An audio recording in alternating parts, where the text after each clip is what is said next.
Hello, this is Mr. Stansbury. I'm going to take you through some of the problems on the 4C assignment. Okay, first one's number 1. We're going to look at E, solve using the null factor law. So what we've got here is 2 times x times y has to equal 0. So in order for null factor law states that if you've got things that are multiplied together to equal 0, at least one of those things has to equal 0. So 2 can't equal 0 because 2 always equals 2. That's why they call it a constant. It's constantly 2. We could say that x equals 0, or we could say that y equals 0. If x was 0, this would be true. If y was 0, this would be true. So solving using the null factor law, x equals 0 and y equals 0. Okay. Number 2, solve for x using the null factor law. So either this has to equal 0 or this has to equal 0. So we can say x equals 0, done. Or x minus 5 also has to equal 0. So we can add 5 to both sides, and we get that x equals 5. So we get 5 or x equals 5 or x equals 0. Okay. For E, 3 times x has to equal 3 times x has to equal 0. Divide both sides by 3, and guess what? X is still 0. And then also 7 minus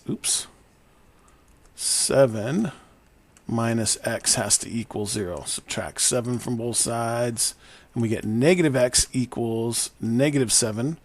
So then we can basically multiply both by negative, and we get that x equals 7. Okay, so we get x equals 0 and x equals 7.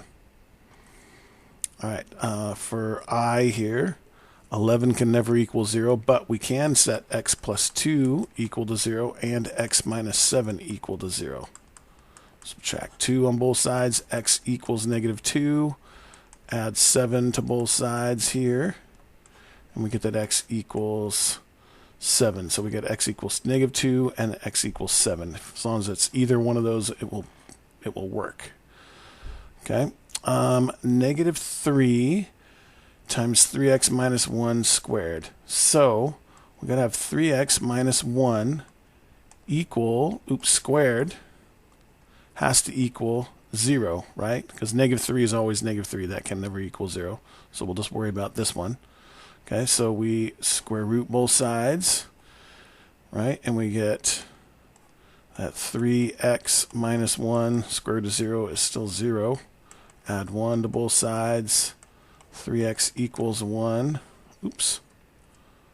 Equals 1. Divide both sides by 3, and x equals 1/3. Now, this isn't a square, so we want to just double check to make sure that this works. Okay, so if we do, basically we want to plug in 1/3 for x. So 3 times 1/3 minus 1, that whole thing squared, does that equal 0? That's kind of our original thing, or this right here. Same thing. 3 times 1/3 is 1.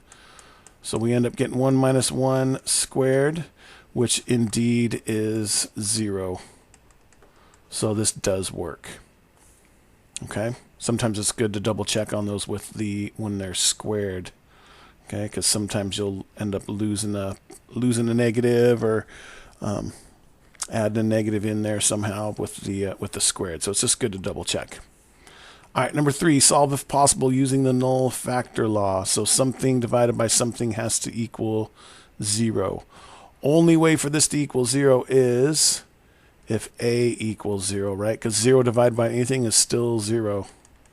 Okay, so a has to equal 0. But also there's another important piece in here. And then b cannot equal 0 because you can't divide by 0, right? So a has to equal 0 and b cannot equal 0, and that will work for number 3. Okay? All right, that's all we have for the 4C assignment. If you have any further questions, please feel free to ask. Thanks.